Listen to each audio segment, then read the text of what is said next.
Hi மக்களே, மாட்டு கட்டுத்தரையை விட ஆட்டு கட்டுத்தரை தான் எல்லாருக்கும் ரொம்ப பிடிக்குது. இது கட்டுத்தரை சீரீஸ் பார்ட் 16.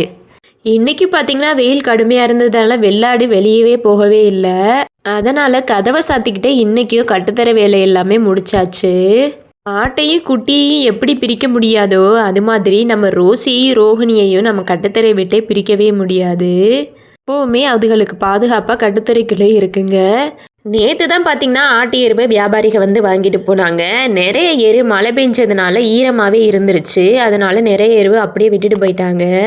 அதை எல்லாத்தையுமே இன்றைக்கி கிண்டி காய வச்சிடலான்னு கிண்டியாச்சு.